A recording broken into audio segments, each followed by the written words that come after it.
Bonjour à toutes et à tous, bienvenue dans ce temps de parole. Une polémique qui n'en finit plus du côté du port de Longoni. L'invité ce matin, c'est Norbert Martinez. Norbert Martinez, en qualité de président de l'UMM, bonjour.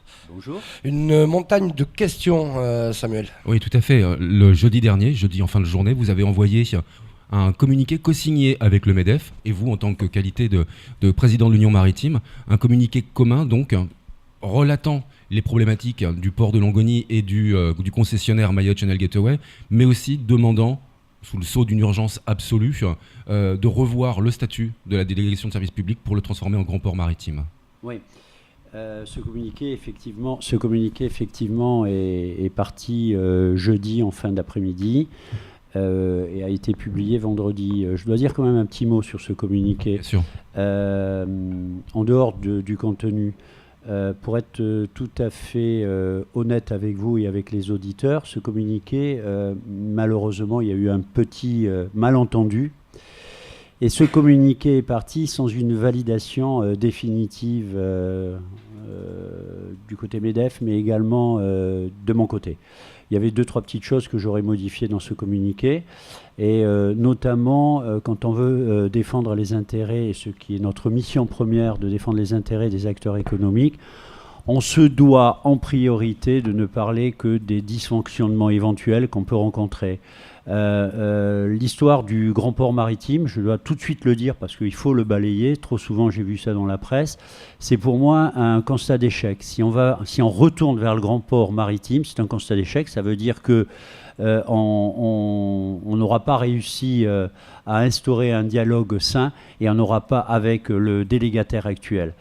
Voilà, donc on refait pas le match. Le grand port maritime, on aurait pu se positionner à un certain moment, les élus ne l'ont pas fait.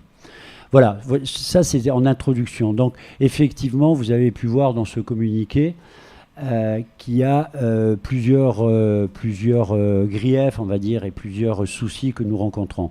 Vous les avez évoqués plusieurs fois. Notamment au niveau des transitaires, notamment au niveau peut-être des rythmes, peut-être certainement des rythmes de travail. Maintenant, je dois dire, en dehors même de ce communiqué, j'ai trouvé le face-à-face qui a suivi ce communiqué très scandaleux. Scandaleux. Et Jacques Martial. Voilà, un face-à-face entre deux personnes qui ne connaissent pas le port. Je pèse mes mots ce matin, mais je suis très agacé de voir ce qui se passe. Parce que là, on dépasse même le cadre de l'Union maritime, on dépasse le cadre de Norbert Martinez, on est sur des atteintes personnelles. Et là, j'ai l'impression de revivre ce que j'ai vécu en 2012 et en 2013. C'est ignoble. Ce n'est même pas digne d'un port comme le port de Longoni. Voilà, ça je voulais dire en introduction. Alors, avoir un peu de sérénité. Est valable pour les deux interlocuteurs. Je parle pour moi. Moi, j'ai pas d'habitude. Vous avez dit face à face entre deux personnes qui ne connaissent pas le port. Ah oui, bien sûr. Vous savez, moi j'ai écouté, j'ai pas pu me rendre disponible. En plus, c'est un face à face et on m'a pas invité. Donc, soyons très clairs. Et je ne suis pas tellement pour m'épancher comme ça sur ce type d'émission. Face à face, ça ne veut pas dire grand-chose, à mon avis. Pardon pour l'émission. Mais ce n'était pas face à face, c'était le journal télévisé. D'accord, ok. Donc je n'avais pas forcément tout à fait c'était pas organisé compris. en tant que face à face. Alors, oui, c'est valable pour les deux, parce que Thierry Gallarme, à vouloir communiquer, à vouloir peut-être trop communiquer, on arrive à comment on dit, la communication tue la communication. Ensuite, je crois avoir compris qu'il s'est un peu invité dans ce journal. C'est le cas, en effet. C'est ça, de ce qu'on m'a dit. Et donc, bon, ça manque de préparation. Je le dis, je risque de me faire beaucoup d'ennemis en interne et en externe. Mais bon, moi, comme j'ai dit, je suis un homme libre aujourd'hui. Et on ne m'impose rien. Voilà, c'est ce que je veux dire. Alors, on va revenir sur le fond, parce que c'est trop facile de critiquer ce qui s'est passé. Moi, je veux, malgré tout, continuer à me projeter et essayer de trouver une solution. Aujourd'hui, nous sommes à un peu moins de 3 mois d'une échéance. Et nous avons en face de nous 200 salariés, un peu moins, puisqu'il y aura peut-être des personnes qui vont partir à la retraite, j'en sais rien. On est sur 180, vous parlez de la Smart. Voilà, absolument, on parle de la Smart, qui risque d'avoir un problème. Bon, jusqu'au bout, je me battrai pour que, effectivement, socialement parlant, on puisse trouver des solutions. Ce que je remarque, et je veux aussi, et qu'on arrête de m'adresser des textos de menaces, comme je reçois encore à titre encore personnel, ça suffit. Je veux dire, aujourd'hui, je crois qu'il est encore temps de se mettre autour d'une table et de continuer à discuter d'une manière constructive. Alors, je précise, je ne pousse pas ni l'État, ni personne à aller vers le grand port. Je souhaite qu'une seule chose, c'est que le port fonctionne, qu'on puisse avoir une meilleure réactivité et qu'on arrête tous ces débats stériles. Alors, moi, j'ai simplement, et plusieurs fois, je suis intervenu sur la manutention en disant, moi, à aujourd'hui et à l'instant où je vous parle, il n'y a qu'un manutentionnaire agréé. De ci, de là, on me dit qu'il y en aura peut-être un deuxième, peut-être un troisième. Mais bon, je ne suis pas là pour interdire la concurrence. Ok ? Je n'ai jamais, au contraire d'ailleurs, pour ceux qui ont pris le temps de lire le mémoire technique de la CCI à l'époque, je parlais de concurrence. Moi, je dis une concurrence, il faut qu'elle soit saine, il faut qu'elle motive tout le monde. Il ne faut pas non plus laisser ces 180, 160 personnes, j'en sais rien, sur le carreau. Il faut éventuellement trouver des solutions. J'espère que la Smart a déjà réfléchi à ce sujet, et j'espère également qu'il y a d'autres compagnies éventuellement qui se sont peut-être rapprochées de MSC ou autres, ou de CMA bien sûr, pour essayer d'obtenir un contrat. Ça me paraît déjà évident. Maintenant, le temps viendra si Manuport, parce qu'on parle de MCG, c'est Manuport, si Manuport obtient un agrément, ben on verra. On verra. Comme vous le savez, il y a le 9 novembre, on me dit peut-être même avant. Peut-être avant, il y aura des décisions du tribunal administratif. Si le tribunal administratif, je rappelle quand même pour la deuxième ou troisième fois, donne un avis favorable à la manutention, au fait que Manuport ou MCG puisse faire la manutention, ça sera au pouvoir politique de décider. J'ai l'impression qu'on ne les entend pas. Le conseil départemental ne les entend pas. Oui, vous avez une question. Oui, alors moi, il y a une question que je me pose. Donc, il y a quelques semaines, sur ce plateau, vous êtes venu et vous vous êtes proposé en tant que médiateur entre MCG et la Smart. Oui. Mais à travers ce communiqué, vous prenez clairement parti pour la Smart. Est-ce que vous pouvez nous expliquer pourquoi ? Alors, c'est simple. C'est qu'à aujourd'hui, on prend clairement parti pour la Smart, bien sûr, dans la mesure où à aujourd'hui, aujourd'hui, nous sommes tenus de faire attention à tous ces salariés qui risquent de se retrouver sous le carreau. Il y a quand même, et vous l'avez vu, vous l'avez constaté, il y a une espèce d'immobilisme de tous les côtés. Il y a quand même 180 personnes. Et que fait le conseil départemental ? Il y a une rupture de communication entre Mayotte Channel Gateway. C'est des questions de personnes, on le sait. Bon, alors c'est pour ça que je me suis dit, on va éviter peut-être les querelles de personnes et on va essayer de rassembler des gens qui ont envie peut-être de bosser ensemble. Oui, puis Idanel a refusé sur le dossier de la médiation de vous rencontrer avant 10 ou 15 jours. Sûr. Donc le dialogue n'a pas été possible non plus. Voilà, absolument. Elle m'a appelé quand je suis sorti de l'émission de la matinale. Immédiatement, je lui ai passé un coup de fil. Et ensuite, elle m'a simplement répondu que sur les 10-15 prochains jours, elle allait être très très occupée et elle ne pourra pas consacrer du temps sur ce volet-là. Je voulais quoi ? Moi, je vais vous le dire maintenant, aujourd'hui, et peut-être même au passé. Je voulais simplement mettre des techniciens en face et éviter Ida, Arlette.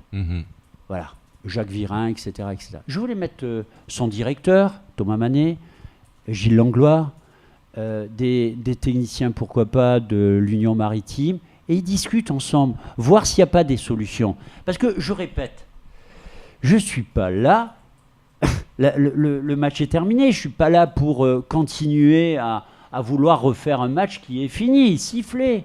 Je répète tout ce que j'ai dit, mais c'est depuis le début. Oui, alors le match dont vous parlez, c'est la CCI n'est plus la gestionnaire du port, voilà. Maintenant c'est la DSP AMCG. C'est fait, on y reste. Et alors, je ne sais pas si vous le remarquez, il y a eu énormément de consultations. Alors voilà, on est à Mayotte, ça fait 15 ans que je suis à Mayotte. Si on a envie de se faire entendre, on bloque le rond-point. Ça fait à peu près 4 ans J'ai exactement dit la même chose. J'ai dit arrêtez de bloquer les ronds-points, discutez. Le blocage, c'est normal.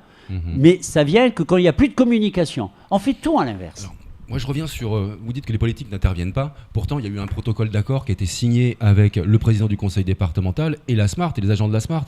Alors, il ne veut peut-être pas dire grand-chose, mais il a le mérite d'exister. Non, j'ai pas, enfin, je me suis mal exprimé. J'ai pas dit qu'ils ne font pas grand-chose, parce qu'en plus, bon, le conseil départemental a hérité d'une situation, la patate chaude, je vais dire. Hein, c'est à celui que je drop, je passe au suivant. Je dis pas qu'ils font pas grand-chose. Ils consultent. Arrivé à un moment, le temps de la consultation, pour moi, ils ont consulté tout le monde. Ils continuent à consulter. Stop, coup de sifflet, voilà les décisions. Il faut prendre les décisions parce qu'on va arriver à une guerre de tranchées sur le port. J'entends par-ci par-là, et je pèse mes mots, on va brûler des engins. Oui. Je dis, attendez, mais il faut arrêter ça. Il faut arrêter. Qu'est-ce qu'on attend ? On attend peut-être qu'il se passe quelque chose parce que, bon, on sait, dans des moments comme ça, on va avoir de la récupération de certaines personnes. On attend qu'il se passe quelque chose de grave pour agir. Il n'est pas venu le temps de stopper tout ça. Alors, vous voyez qu'on est très loin du clivage, de tout ce qu'on veut me dire par rapport à un dossier sur le port. Je dis aujourd'hui, il y a des priorités dans l'ordre. Il faut sauver ces personnes. Deuxièmement, attendre les réponses sur la manutention. Oui, est-ce que Manuport peut ou pas ? Est-ce que Mayotte Channel peut ou pas ? Ensuite... Mais ça a déjà été tranché. J'arrive pas à comprendre. Manuport, l'agrément n'a pas été donné lors du dernier conseil portuaire. L'avis du conseil départemental a été très tranché sur le sujet. Il n'y a qu'un manutentionnaire qui possède un agrément, c'est la SMART. On est reparti, vous le savez, à la demande du conseil départemental. Il a souhaité de revérifier si dans le cadre de la DSP, la manutention fait ou ne fait pas partie. Bon, on est encore là et on est pendant à cette réponse. Donc on va attendre. Apparemment, c'est aux alentours du 9. On me dit que peut-être il y aura des décisions avant. Donc moi, je dis qu'il faut réellement se poser, beaucoup de sérénité et dire ce qu'on veut. Moi, je vais vous prendre encore un exemple. Je vous l'ai dit la dernière fois à la matinale. Les grues sont là. Tous les matériels sont là. Oui. Que voulez-vous qu'on fasse ? Économiquement, ça coûterait une fortune de les retourner, de les renvoyer. Alors, habituons-nous à travailler avec. Et voyons comment on peut travailler avec. Bon, je vais vous citer un exemple. Moi, pour ma part, je parle au niveau professionnel. Quand la CCI a perdu le port, j'ai perdu mes marchés à la CCI. Bon, on me disait, c'est encore un peu le même procès. On faisait plein de millions et de millions avec la CCI. Bon, on faisait on faisait à l'époque un peu moins de 2%. Donc voilà. Mais bon, ceci dit, ça n'a pas empêché... Ça fait quand même 600 millions. 2%. J'aimerais. Mais si vous voulez très honnêtement, oui, j'aimerais bien sûr, mais honnêtement, il faut quand même aussi que tous les acteurs de ce port prennent... Ce sont des entreprises privées. Exact. Moi, je suis là pour défendre les intérêts de l'ensemble des membres, prendre une précaution particulière par rapport sur le volet social, mais le reste, que les pouvoirs politiques assument leurs responsabilités. Il y en a marre que ce soit les entreprises qui se déchirent, alors qu'on n'entend pas que le conseil départemental, et voire éventuellement la préfecture, décide simplement de dire stop, on arrête. C'est comme ça ou c'est pas comme ça. Mais qu'on ne lance plus des grandes phrases de déchéance de la DSP, sans suite, sans rien. Je suis ni pour ni contre. Je dis simplement que si la DSP est maintenue, MCG doit conserver ses engagements, réaliser ses engagements et respecter la loi. C'est tout ce que je dis depuis le début. S'il y a une déchéance, on verra. Mais ce n'est pas à moi de le prononcer, la déchéance. Je n'ai aucun pouvoir. Et ce n'est pas une volonté non plus, de toute façon. Vous voulez travailler avec la DSP. Mais en conclusion, nous souhaitons que le port fonctionne, qu'on arrête toutes ces brimades, ces mots de racisme. Ça n'a pas lieu. On est ridicule en extérieur. Vous savez, je vais vous dire, et c'est une conclusion peut-être, mais c'est dommage, ça passe toujours très vite avec vous. Ce que je vais dire, c'est que quand même, ce sont des entreprises privées avec des armateurs, des compagnies privées. Bon, ben voilà, qu'ils essaient de trouver un terrain d'entente. Nous, on est là pour les accompagner, pour essayer justement de trouver la meilleure solution pour les deux parties. Après, il y a une loi en France, il y a une justice en France. À elle de trancher. Voilà, et le délégant a lui aussi de prendre ses décisions. On ne peut pas tenir un double langage. Et tout, le fait de tenir un double langage, eh ben voilà, c'est ce que nous avons aujourd'hui sur Longoni, sur le port de Longoni. Et attention, je dis, quand on parlait, le titre, je suis d'accord, absolu, oui, parce que je vous dis, et je ne suis pas là pour alerter, pour vous dire, attention, ça monte. Oui, l'échéance, c'est le 31 décembre 2016. Non, pour moi, l'échéance peut être bien avant. Oui, en effet, avec les décisions de justice qui peuvent Absolument.